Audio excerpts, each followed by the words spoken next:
All right, so what's going on, everybody? Welcome back to the channel, man. It's your boy, and today I wanted to give you guys yet another tier list. Because of the fact that we have the bingo going on for the 10-year anniversary, I've had quite a few people hitting me up asking for me to rank all of the artifacts in the game because they want to basically have an idea of who they should choose for the 6-star selector, the 5 and the 6, because there's only 2 times a year that you can guarantee yourself one of these bad boys, and it's the anniversary and Black Friday. Unless they decide to run the bingo twice, they might do it for the 10-year anniversary, but honestly the bingo is super expensive, so unless you're a mega whale, it's not something that you're able to do twice. So these 6-star artifacts, very rare, so you want to make sure you make the most of them when they do come around. Me myself, I never gamble for artifacts in the store. I only gamble with essence, never crystals. So these 5 and 6-star selectors are very important for me, and I'm already thinking about who I want to use the 4-star selector that we're all going to get for free if you actually do the agent training event. I also want to mention that as well, because let's say you don't have the crystals to go through the bingo. If you are actually distributing your code to people, let me just go ahead and collect that while I'm here, you're actually able to get yourself a 4-star selector as a part of this training event. I got myself, as you can see, a sword there, which is pretty good because sword, I don't have a lot of luck. I only have 3 perfect swords. They came from bingos. So yeah, this is where we're at. Let me jump in. Actually, before I get to the tier list, I do want to talk about the artifacts that we got in this update because I don't have the assets for them yet. So first and foremost, we have Red Guardian. Red Guardian's artifact is decent. It's the same one, I believe, as Venom. However, Venom is a way more powerful character, so if you're ever going to use your 6-star artifact on one of the two, you would definitely go for Venom over Red Guardian. That's just my 2 cents. Next up, we have Yelena. Her artifact is terrible. Honestly, you should never choose this from a 6-star selector. If you get it for free, every artifact will make the character that it's for a little bit better. But if you have the choice, you'd obviously want to go for somebody else. Her artifact is actually very good. It's unfortunate that it's for a character that is a support. So it's a strong artifact, but the character is very weak and it doesn't fit her playstyle. Phyla-Vell is a support character, so unless she gets a uniform in the future that turns her into a damage dealer where she can actually make use of this, then and only then would you consider picking something like this up from a 6-star selector. It's kind of irritating, jarring even, when they do stuff like this by making it so that a support character, they do the same thing for Wasp, they did the same thing for Thing. There's a bunch of other support characters, like even Kraven in his new uniform is now a support, but maybe in the future that will change. But there's some characters, like for example Cyclops has the same artifact like this. There's never been a point in the game when Cyclops was a DPS. So it just doesn't make sense when they do stuff like this, because there are other characters that are primarily damage dealers and they give them shit artifacts, but then they give the support characters who will never be on the field to do damage a damage dealing artifact. It's so silly. Anyways, the best one from this update, and one to consider if, I don't know, you like him as a character, you want to future proof your roster, or if you just don't have anyone better to use it on, this one right here is definitely worth picking up at 6 stars. 15% extra damage to heroes and villains. Chef's kiss, okay? And it applies to all allies. Very good. Anyways, then we have US Agent. His is, I would say, pretty good for a character that's primarily going to be used in Alliance Conquest. All attack and the ignore damage from non-boss characters. So basically this is a PvP artifact with a little bit of all attack on it. So it's not bad. It's not bad in my opinion. Okay, that's it for these artifacts. Without further ado, let me show y'all what the tier list be looking like. And as you can see right here, Null is the odd man out.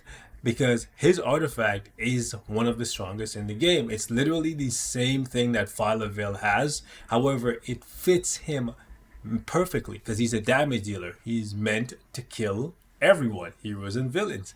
However, the reason why I don't put it in the top meta picks tier is because this thing is supposed to be free. And I don't want to come across as ungrateful because the anniversary events are absolutely amazing, but I hope the devs haven't forgotten that they basically established a system where characters that are world bosses, when they get an artifact, after a couple months, the artifact becomes farmable in the World Boss Legend stages, because that is the case currently for Jean Grey, for Gore, for Kang, for Ultron, and I presume that will be the case for Null as well, and Mephisto when he gets a uniform and a tier 4 and an artifact. So because of that, I am holding off on one, using my 6-star selector on Null, and two, I'm holding off putting him anywhere but here. Like, you could use your 6-star artifact selector on him and get his artifact up to 6-star and get ahead of everybody else who's waiting for it to be free. And that's exactly what they want you to do. But wouldn't you be really annoyed if you used your 6-star selector on his artifact and then, I don't know, a month or two, they decide to put it into World Boss Legend, and then you can now farm it for free? Because the selectors are so rare, few and far between, and you have to get pretty far in the bingo to actually get a 6-star selector. So if you don't think you're going to be mad if in like 2 or 3 months they decide to put it into World Boss Legend, which it's supposed to be in the first place, keep that in mind. So it's not like they're doing anything out of the ordinary. The system is already established. These guys, all of them, are free from World Boss Legend, and these guys here are free from Rifts. So it's not like they're doing something crazy or unorthodox. But in actuality, this artifact should be up here as one of the top meta picks with Sentry, Silver Surfer, Adam Warlock, Jean Grey, Thanos, Hulk, etc. These guys, these three right here, are only here for ABX, ABL people. If you don't care about that, ignore them. Hulk has the duality of being a PvE and a PvP character, so his is one of the most valuable ones. Thanos, his is very valuable as well. I would say the reason why I put these 4 here at the very front is because they're literally game-changing artifacts. Without this artifact, Wolverine does not become the 2nd/3rd best PvP character in the game. It's that impactful. And it's the same thing for Carnage. Without his artifact, he doesn't become one of the top 5, top 10 PvP characters in the game. Same for Ghost Rider. Ghost Rider with his artifact becomes a character that can do PvE very well, and also do PvP as well. Not to the same degree as these guys, but you could literally put a CTP of Rage like I have on my Ghost Rider and still put him on your Otherworld Battle team, still put him on your Alliance Conquest team, still put him on Team Battle Arena team, and he'll actually work, all because of the artifacts. Same goes for Deadpool, same goes for Hela. All of these are top meta artifacts. These are, again, if you care about ABX, ABL. Magic, the only reason I put in great picks, even though she has the same undead effect, is because she doesn't have timeline viability. Whereas if you take a look at all of these guys, from Wolverine all the way to Adam Warlock, timeline viable. Thanos, a little bit, you know, it's kind of getting pushed out of relevancy for timeline, but he's still hanging on there. So all of these right here, I think, are really good artifacts. There's an argument to be made for, I guess, maybe Iron Man, Human Torch, Star-Lord, and Magneto being moved down to good, only because they're no longer like top meta characters. Where if you take a look at, she's like really good for Otherworld Battle, AC, Team Battle Arena, all these guys, right? And Rogue is really good for War Boss and dispatch farming. Like, honestly, I don't think I would change this up anyway, the more I look at it. And then obviously we have the support artifacts. I tried to establish a system here where the ones closest to the left are the most valuable and the ones furthest to the right are the least valuable. So even though they're all support artifacts, the more niche they are, the less valuable they are, right? However, because null is such a powerhouse, even though this is a very niche artifact, I put it closer to the front. Like if null and carnage weren't such a big part of the meta, and if null wasn't so powerful for PvE while being a PvP character, this I would probably put further along the line. And to be honest with you, maybe even like down here, because there's just fewer symbiotes than mutants. There's like it would be like this, something like this, maybe like even that.